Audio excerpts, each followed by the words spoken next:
জীবনের প্রথম ঘোড়া দৌড় দেখতে গিয়েছি, এর আগে দেখা হয় নাই, অনেকের মুখে শুনেছি বাট দেখা হয় নাই।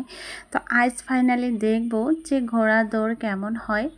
আর ঘোড়া যে ঘোড়ার পিছনে দাঁড়াতে হয় না এটাও আমার জানা নেই। সামনে দাঁড়ালে কিছু বলে না, কিন্তু পিছনে কিন্তু দাঁড়াতে হয় না, এই একটা অভিজ্ঞতা হয়ে গেল। আর কাছ থেকে এরকম আসলে ঘোড়া দৌড় যে দেখবো কোনোদিন আশাও করিনি। তো ধুমঘাট ভিলেজ চলে গেলাম, আর আমি একটু আর্লি চলে গিয়েছিলাম। আমি চলে গেছি 1:30টার দিকে। তো যাওয়ার পরে আমি ওইখানে চলে গেছিলাম, আর আমি যাওয়ার সময় খুব ভালোভাবে যাইতে পারছি, বাট আসার সময় আসতে পারিনি। অনেকে যে এখানে রিজার্ভ গাড়ি নিয়ে গেছে, মানে ভাড়া করেই গেছে। আমার একটু ভুল হয়েছে যে আমি কোনো গাড়ি ভাড়া করিনি।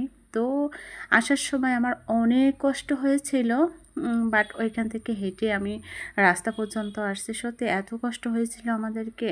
তো আসলে সব কিছু অভিজ্ঞতা থাকার দরকার থাকে। আর এই যে ধুমঘাট বিলে কিন্তু এটা তো অনেক বড় একটা বিল, আর এই বিলে নাকি খেলা হয়, এর আগেও হয়েছে, বাট আমি দেখিনি। আর এই দেখতেছি তো এর জন্য। আর নতুন কোনো জিনিস দেখলে তার একটা আকর্ষণ অন্যরকম থাকে, তাই না বলেন? তো অনেক লোকজন দেখেন, ওই যে লাল ফ্ল্যাগ দেখা যাচ্ছে ওইখান থেকে শুরু হয়েছে, আর একদম এই পাশ পর্যন্ত পুরা মাঠে লোকজন ছিল। আর আজকের ওয়েদারটা কিন্তু অনেক গরম ছিল, এত রোদ্দুর ছিল। তারপর আমি ভাবিনি যে মাঠের মধ্যে এভাবে বসতে হবে।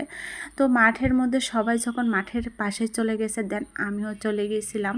তো আমি যাওয়ার পরে মাঠে বসে পড়েছি। আর এই যে কিন্তু প্রথম দৌড় শুরু হয়ে গেছে, ওই যে ফার্স্ট সেকেন্ড থার্ড যখন প্রথম দৌড়টা দিয়েছিল, সত্যি এত ভালো লাগছিল যে আমি তো এর আগে দেখি নাই। এই যে তো আমার খুবই খুবই ভালো লাগছে।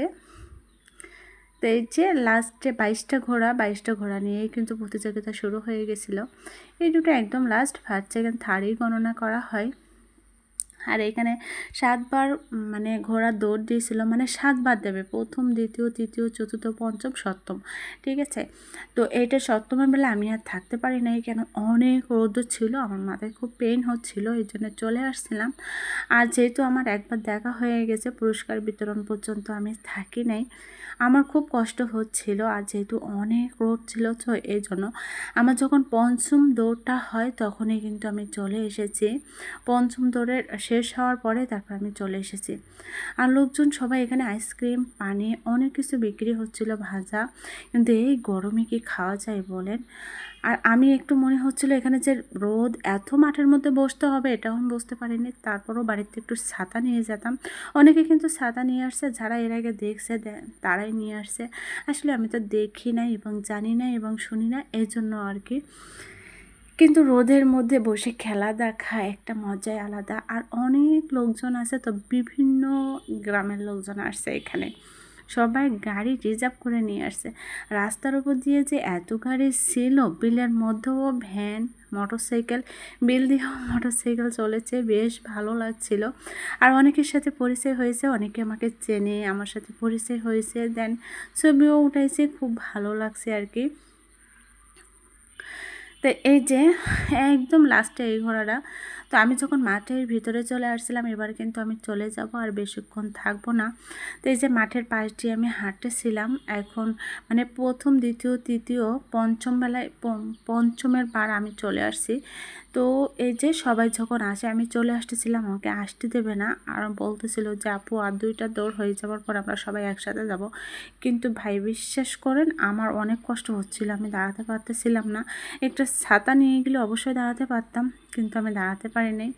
তো এই পঞ্চম দৌড় কিন্তু হয়ে গেছে, আর পঞ্চম দৌড় হওয়ার পরে আমি এবার চলে যাব।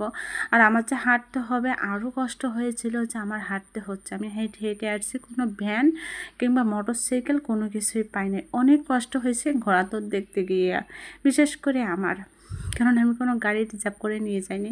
আর আমরা তো অনেক দূর থেকে গিয়েছিলাম, এই জন্য আর কি। সবাই ভালো থাকবেন, সুস্থ থাকবেন, রাখছি, আল্লাহ হাফেজ। নেক্সট ভিডিওতে আপনাদের সাথে আমার